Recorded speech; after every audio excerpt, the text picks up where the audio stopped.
Hey guys, it's Greg, aka Dadpad Gaming, putting it down for the Blurred Lines Media team, and today we are reviewing Persona 3 Reloaded.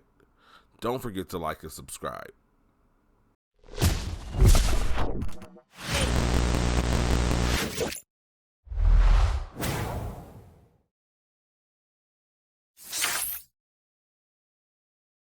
Persona 3 has always been looked at as one of the darkest entries in the series. And here in 2024, we've had the pleasure to be able to revisit this game, built from the ground up with more of a Persona 5 aesthetic to boot. And with this being my first experience with Persona 3, we have the opportunity to check out what this game is really like. Are people looking at this title with rose-tinted glasses, as this is a product of the era of the dark and gritty makeover? Or is this truly one of the best games that the Persona series has to offer? Let's find out. Persona 3 Reload starts out right in the middle of the action. Our protagonist arrives at Tatsumi Port Island just as the clock strikes midnight to find that nothing really seems as it should. The streets are empty and they are riddled with coffins as well as puddles of blood. Nonetheless, our silent protagonist makes his way to his new assigned dormitory. Now, over the span of the first week or so at the dormitory, you kind of learn a little bit about what's going on. This weird time period that our hero arrives in is referred to as the Dark Hour. It's a period of time where all humans go away and monsters called shadows can roam the streets and wreak havoc, which the story unveils pretty soon that on full moons, it's more likely that these shadows are gonna do some really bad things. In addition to this, Gekkokan High School, which is the school we're assigned to go to, transforms into a giant tower that houses all shadows, which is only known as Tartarus. So, with the minimal knowledge that we know, humans turn into coffins during the Dark Hour, time stands still during the dark hours, and someone must explore Tartarus. Our protagonist is signed up as the leader of the Specialized Extracurricular Execution Squad, also known as SEAS. And it's here that the tried and true formula of making friends, building those relationships to strengthen your bonds, and monster collector battles that are based on experimentation and trial and error until you find those weaknesses. There's a lot of stuff that's really good about Persona 3 Reload. Of course, we can start off with the style. Persona games have always been extremely stylish, and Persona 3 Reload is no exception. The menus look amazing, battle sequences look great, the character art is all redrawn in an HD 4K aesthetic, and we're running at a buttery smooth 60 frames per second. If you talk about presentation of this game, you're always going to speak on positives. By no means would I ever refer to the graphical abilities of a Persona game as a graphical masterpiece, but it doesn't matter. Art style and direction are what makes these games look so timeless. And honestly, outside of a few iterative changes, I really wouldn't be able to tell you which one comes first between Persona 5 Golden and Persona 3 Reload. The only thing that sets these apart is that the original Persona 5 launched at 30 frames, and again, we're getting 60 frames here. Of course, because it is Persona, not only do we have to bring up style, but the original soundtrack here is nearly flawless. You know it's a banger when my wife, who's not really much of a gamer, finds herself singing the tunes and also playing the music back on YouTube and wherever else she can find it. And of course, as we get away from presentation, which is kind of a given when you talk about Persona games, we can get into the battle system, and from jump, it's pretty clear that Atlus knows that they were onto something with Persona 5 and Persona 5 Royal, because almost every mechanic from the last game shows up in this new modern take of Persona 3. The baton pass system has been reworked into the shift system. The big differences here are there is no confidant lock behind it, and there isn't a automatic power boost associated with the shift system. While those options are still available, they are now actually used up as passive slots. So you have to decide if that's something that you want your character to actually carry, or if it's not really going to be helpful to the build you want for your team. Another big factor is melee attacks have essentially been split up into 3 categories. We have slashing, blunt damage, and piercing damage.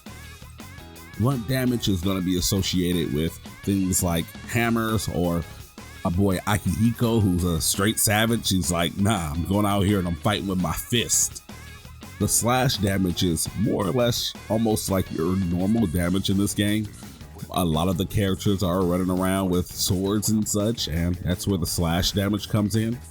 And lastly, you have your piercing damage, which is associated with one character that kind of carries a spear, but mostly associates with guns and arrows and things of that sort. On the magic side of things, we've got every element available from the previous titles except for nuclear and psychic damage. Another nice addition here that helps to balance the game out is that our navigator, who goes by Fuka this time around, actually is limited to an MP gauge. Where I've noticed before with Persona 4 and also Persona 5, our navigators can sometimes be broken and make the game a tad bit easy.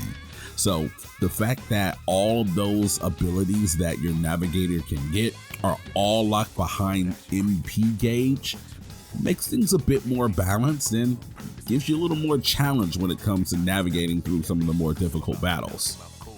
Persona 5's Showtime attacks actually make a return as well, this time titled as Theurgy attacks, and the balance comes from the fact that they're no longer randomized.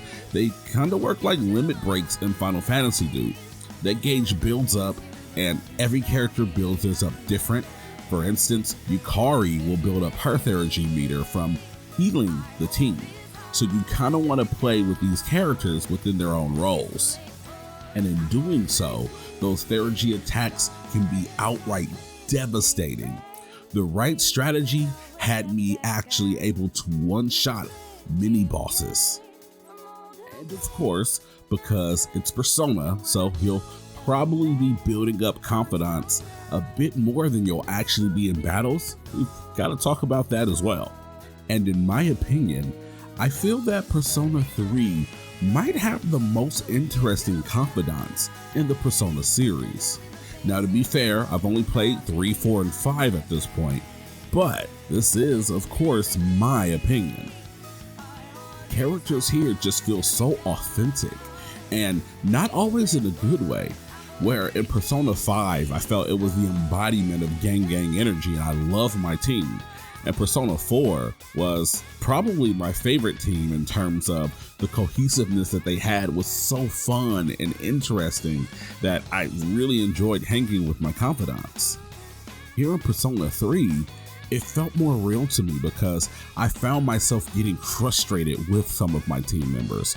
And despite my frustration, also making attempts to understand where they are and what it is they are dealing with. And as far as the confidants outside of your party, I had some that I loved and some that I found to be very annoying. To me, I didn't really find that as a negative because in real life, as you build relationships and meet people, you don't click with everyone. And to me, it kind of made the confidant experience here feel a lot more grounded because not everyone was peaches and butterflies and rainbows. Like, some of these people were just bad people, and some of these people learned and went on to do better things with their lives. not every confidant story wraps up in a nice little bow and carries on happily. Like, life goes on for these characters, for better or worse, and you're only a part of their experience. And to me, it just made things feel so much more authentic, and I really appreciated that. And of course, no game is perfect, and I've got a few grievances when it comes to Persona 3 Reload. The biggest offender is that the story simply takes too long to get rolling. In Persona 4, you're thrown right in the middle of this weird murder mystery, and Persona 5, you're dropped right into this Inception kind of world as you're venturing through mines, and the rules of the world make sense very fast. In Persona 3, it's going to take for you to get to about the middle of the game before you actually realize what's going on. The first 30 to 40 hours of this game for me were simply make friends during the day and go beat up the bad guys at night because they said I should. Now, luckily during this time, while the world building itself really isn't taking place, you're at least getting to know your team and some of the other characters in the world a bit better. But all in all, you don't really understand why you're doing what you're doing or what you are actually doing for quite some time. And there's also a really steep difficulty spike as you get towards the end of the game. I played on normal, and for me it wasn't a major issue because I've kind of gotten good at these Persona games. But I will say that some of those late game bosses, mini bosses, and big bosses alike have the ability to wipe your team in one round, and it did happen to me quite a few times. Of course, difficulty is one of those things that doesn't really make or break a game. You know if you like a challenge and if you don't, so I'll leave that where it is. But the one thing that is not debatable is this Persona yields the worst, I repeat, the worst song in Persona history. I'm not gonna play it here, I'm not gonna kill your vibe, but if you make it into the first full moon mission, you'll hear that song and oh god, it's like nails on the chalkboard, ran through auto-tune, and then boosted to the maximum. Like, it's really bad. As the dust clears, it's clear to see Persona 3 Reload is something special. Its strong and impactful narrative is absolutely one of the strongest in the series. I just wish it picked up a bit faster to let us know exactly what was going on and what the stakes actually were. Even despite those shortcomings, I still had an emotional reaction to the ending of this game. And with flaws and all, Persona 3 probably presents the best cast of characters as individuals. Persona 3 Reload doesn't necessarily reinvent the wheel, but it damn sure gives you one of the best versions of a tire on the road. It's earned itself a 9 out of 10. If you made it this far, thank you so much for listening. And as an insider, if you made it this far, leave a comment and put a moon emoji in your comment so I know that you were one of the people that stuck through to the end. But again, guys, thanks so much for stopping by. Have a wonderful day, and hope to hear from you again real soon.